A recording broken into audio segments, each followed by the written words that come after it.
you very much. Thank you for the invitation. And I think I should give you a little bit of background, but I'd also like to tell you a little bit about what I'm trying to do, what the research we did. So I want to talk about the purpose of what we did do, how we went about it, what our assumptions were, because this is a very complex little idea, what we found, conclusions. But first of all, before I go any further, I'd like to note some acknowledgments of the people that did help on the research.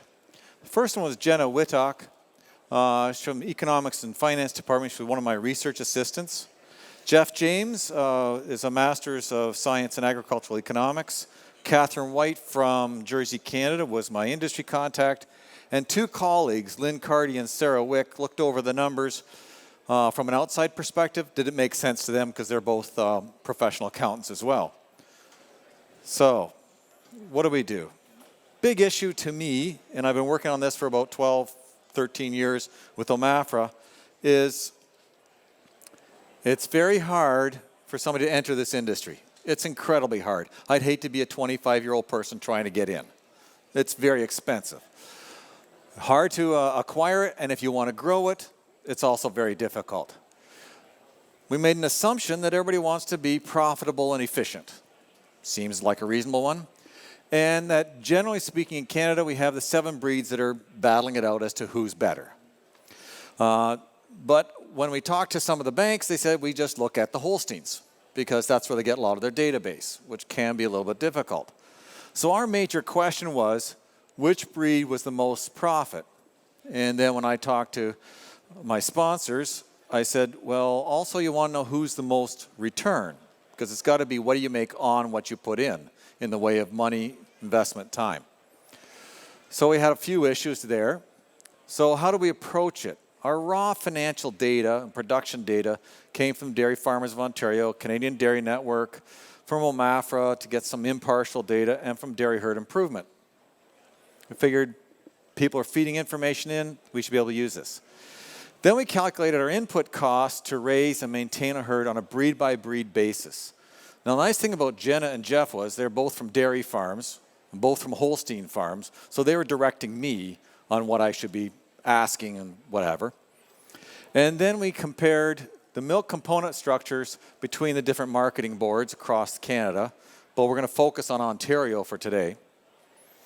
And then we did a comparative cost breakdown on an income statement basis, because this is what you're going to hand over to a banker. And I used to be a banker with RBC, so this is what you want to look at. I want to know what's going on here. But ultimately, you want to come up with a return on investment. How much are you going to make on your farm? And the net income. And we're assuming each breed or farm was purebred. So we started off with quota. We said, let's not go per cow, per production unit, whatever you want to call it. Let's look at the farm in total. So we said, let's go for 20 kilo, because that's about 77 Holsteins, about the standard average herd in Canada. So that's what we started off. We built every breed to that volume. Then we looked at our milk revenue based on the 3 measures. It was a great segue. Thank you very much once again. And we looked at how that worked, solids, fat, protein, and the volumes. And then at the time, we used 61 cents a pound for the cull cows. Now, we've played with it at 76 cents a pound, etc. And we also assumed you got nothing for your cull bull calves. There are some people that will get something for their bull calves, but you've got to have a particular customer, because I know there's 2 or 3 sausage makers in Toronto that want that meat. But there aren't a lot of them. We also looked at our feed, our labor, our veterinary, reproduction, and we used all market rates. And I think the big item is the feed rates, how much the feed cost.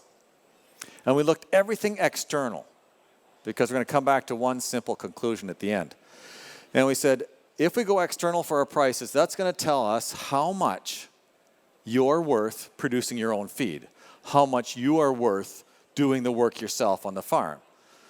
And we assumed laborers were paid $15 an hour, and then we marked up for CPP, EI, other contributions, etc. The investments, well, things got really messy here because we decided not to put in the land costs because every farm is going to be unique. If I'm in Quebec, if I'm in Perth County, if I'm in Peterborough County, whatever, wherever I am, Ottawa Valley, Capel Valley, BC, land price is going to be all over the place. So we said, let's ignore that because if you're going to buy that farm or you're operating that farm, that doesn't change. But everything else was at replacement cost. We excluded other equipment because what tractor you buy is your decision, but it's not germane directly to the production of milk. And the herd value, if you inherit a herd or you breed it yourself, it's going to be a little bit different in cost. And then the financial costs were also excluded, but we did calculate them in because what one producer decides how to finance, if you want to go by equity or you want to borrow from FCC or you want to borrow from your uncle or your parents are financing the business, it's all going to be different. So we can't really give a good indication because if mom and dad are holding the mortgage, that's going to be a lot different than if you have to go down to your credit union. So this is basically what we wound up with. 76.89 Holsteins. And this is for the 90 kilos. We have 88 milking Jerseys, 82 Brown Swiss, Ayrshire, Shorthorn, that's getting pretty big, and Canadian. So we did include the Quebec breed because I think there's 1 or 2 farms in Ontario that have Canadian. With your dry, etc., this gives you your total size of your herd and how much you have to care for them. And then, of course, you have your dry cows, which would be the different, or the heifers. So then we looked at some of our investments. We gave a free stall, our parlor, the milk tank, and you can see we just used the 3 biggest choices for breeds at the time because we honestly thought Brown Swiss would win. We were wrong. But we came up with the milk tank, the manure tank, the size, and you can see the quota was all the same. But the total fixed investment, because we only had the barn, we only had the parlor, the tank, the manure tank, and the quota. So I can show you the other breed analysis. But 2.8, 2.7, 2.9 million. Overall, not a lot, but it's the little bits. They're going to start making a difference. 100,000 here, 100,000 there starts to make a difference. So this is what it looks like. You can see the Shorthorn, you need to borrow a lot. You have a bigger investment, very significantly higher. Jersey, because you have a smaller tanks, a little bit lower investment. But generally speaking, you're hovering over the $2.5 million to maybe $3 million investment. This is, of course, a $76 square foot barn, brand new. And you can see how we broke it out. There's the barn in the light blue. Then what do we have? The parlor, the tank. There's your quota, and there's your manure tank at the very top. Okay, this is busy. Got to keep it busy because we want to make sure there's a good numerical question at the end. So we looked at the revenue, but our fat will be all the same because they're quota. But our protein starts varying significantly. This is what we thought was going to happen with the Brown Swiss. The protein was a little higher. Ayrshire, and they're all over the place. Notice the Shorthorn. Other solids, again, Jersey. Our milk revenue, significant differences, ranging anywhere from $4.58, and notice the Shorthorn, $4.90. That's kind of strange, but this is based on industry data from DHI. We looked at exactly what they came up with. But also, if you went back and looked at the number of Shorthorns, you're milking over 100 cows. Then we looked at our revenue from our cull cows at 61 cents a pound, and you notice that the Jerseys are making a lot less because they're smaller, of course. Back to your point earlier. Then we looked at the value of the manure, and we did have it broken out by different ingredients, components, first, second, third portion of the lactation, if they're pregnant or not, and what the value is. And you can see the total revenue, there is significant differences down at the bottom. Now the Jerseys are down at 507. You're getting about 2,000 more Brown Swiss to Holstein, but the shorthorn are way up. But this is just what we're finding from the industry data. But there's going to be a few weaknesses as well. We'll show you that. So there's your revenues. Once again, Jersey are low. So if you're going straight by revenue, but that's not your total decision. A fellow when I was a banker once told me, it's not how much money you make, it's how much you get to keep. So we looked at all that. There's your milk, going to be very similar, etc. And you have all these different items. It's where the expenses. Because one of the big assumptions was you don't really have much control over your prices. Your prices are set by a central board, what your milk's going to be worth. What you're going to get for your cull is going to be whatever the market tells you. And when you get to manure, what's it really worth to yourself? You might be able to sell it, depends. And this is where we got into a few issues. So we looked at the feed, and back to the point that was made earlier, smaller animal for the feed for the total herd. The Jersey is significantly lower. You're feeding a smaller animal. Brown Swiss, a little bit more. Ayrshire, Shorthorn, Guernsey, Canadian. So how much for your expense? And then our deductions for transporting, milking labor. We did this straight on how much time it would take to milk. We didn't look at cleaning the stalls or anything else. We figured that would be about the same. So how much for milking? Because there was a significant difference. Less milk, fewer animals, or what have you. And our reproductive costs, we did get that. And a lot of people say Jerseys are more fertile. And we'll show you a few numbers there if you'd like. And they are more fertile, but you also have more cows. We use $37 in insemination. And if you look over here, a lot higher. We did not have medical data for the other breeds, only for Jerseys and Holstein. So we don't know where it actually fits in. And that's where you start to see the big difference. It's the expenses. Revenue's not going to be a lot different, but the expenses were the big killer. And those are the items that are under control of the producer. So we looked at all these items, how much you're getting for your expenses, the heifers, etc. And that's where it is graphically. So when you look at the Jerseys, all of a sudden now it's a significant difference. It's how much you don't have to put out. How much do you have to keep of that milk check every month? So we have our medical at the top, and you can see we only have it on 2. So these 5 numbers don't even have the medical expense. So if I made an assumption they were the same as Jersey, every one of them would be higher than Holstein. It's only 13, 14, 15,000 a year, but do you really want to have to pay for that medical? Reproductive, we were looking at that. Our reproductive, the first gestation, our first insemination was 1.36 catches for the Jersey, 1.63. So a little bit more, a little bit more cost, just a little bit more. On our medical, we had 1/3 the number of difficulty birthings with Jerseys than with Holsteins, which makes just a little bit of difference. You don't have to get up at 2 o'clock in the morning or have to call the vet. Why pay them to do something that the Jersey will do on her own? So then you also have the, what else do you have? Milk check deductions. Well, you're also shipping less, so you don't have to pay the trucker as much by volume. We have our labor is a little bit less, our feeding our calves, our heifers, and our milking cows. So this is where we actually aimed at.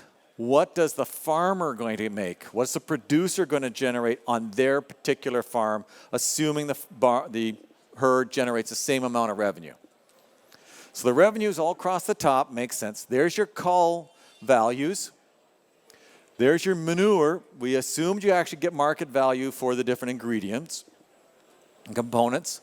So your earnings before interest, tax, and amortization and other strange expenses.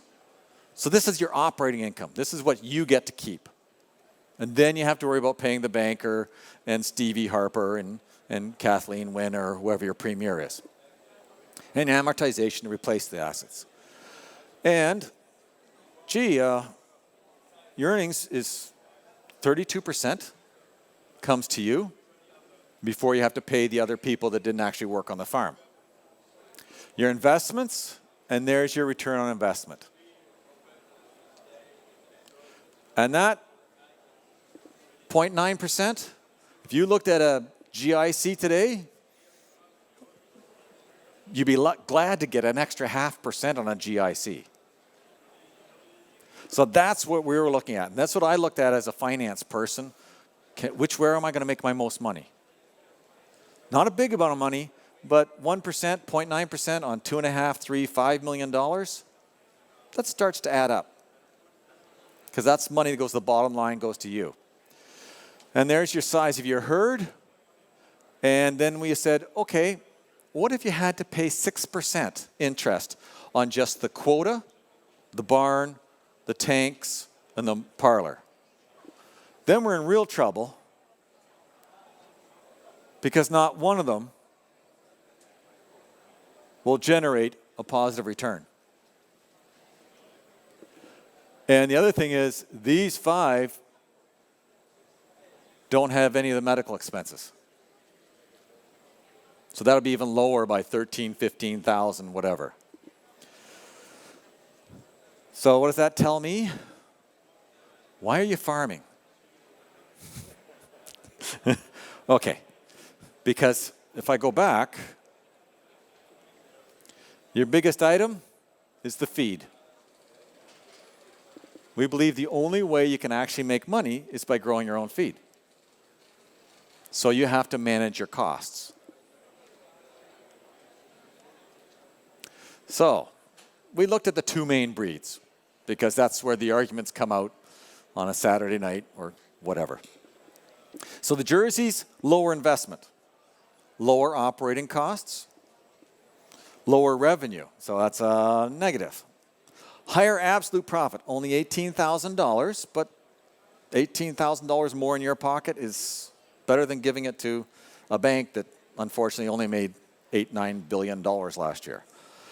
Higher profit margin and higher return on investment, 1%. Holsteins, higher investment required, higher operating costs, but higher revenue.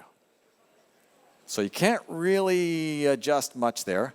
But you also can get some revenue for bull calves due to size if there is a market. So it's those other little items that you can go out and do and try to make a little bit of money. Our conclusions, pretty straightforward. You can't control your prices. So you got to focus on those things that are controllable, which are your costs. And feed is where your money is made. By growing your own feed, that's where you're going to make your money. But the question is, what are you worth? And I'm going to make a wild guess. There's nobody in this room right now that is worth less than $50 an hour. I could work it out for you, but we won't go there. There's nobody in this room worth less than $50 an hour if you want to make $60,000 a year income. So you have to work on the feed and do it very efficiently. But our model included market feed costs. So you have to focus as a manager on the margin. So lowering your costs because you can't do much about your revenue. Hence, 14-year-olds drive tractors because you don't have to pay them? Lower the cost. So if you want higher profits, higher returns, better debt servicing, because I've had a couple of banks contact me saying they want the spreadsheet. Because they're realizing I can't compare. They got a Jersey farmer or Guernsey, Ayrshire, and they've got Holstein data. That's not fair. I just don't think it's fair. Then select the most profitable breed for your farm. And right now, the breed with the optimal financial return is Jersey. Financial return, straight numbers. Smaller breeds, why are they a little bit better? A little bit more efficient. I did work about 7 years ago on water buffalo. They have to eat a lot to stay warm because they're not used to having to try to stay warm. So a bigger animal eats more just to stay alive, more efficient if you're smaller. It's driving to Vancouver with a Civic or a Lincoln. which one's more efficient. More fertile, fewer inseminations for the smaller breeds, especially for the Jersey, than the Holstein. $37 or whatever it costs for each insemination, just a little bit. Fewer birthing issues, fewer calls to the vet, save another $2,000 or $3,000 here. Fewer health issues, fewer calls to the vet. You don't get strawberry foot. Just little bits. Fewer stillbirths. They were about, I think it was about 0.5% versus over 3%. So if you want that calf to live, you've just lost it. So just that little bit. And when we looked at the breeding data, you can breed the Jersey 10 days sooner and she calves 20 days shorter. So that's 30 days sooner you get your money. And as an accountant, positive cash flow is a good scene. I like positive cash flow. So we looked at that, hey, I can convert my money faster. And you require a little bit less labor for milking. So where next? So we're going to confirm our situation for use by all parties. We're building a tool right now so that a potential farmer or a current farmer who's looking at different breeds could put in their specific numbers.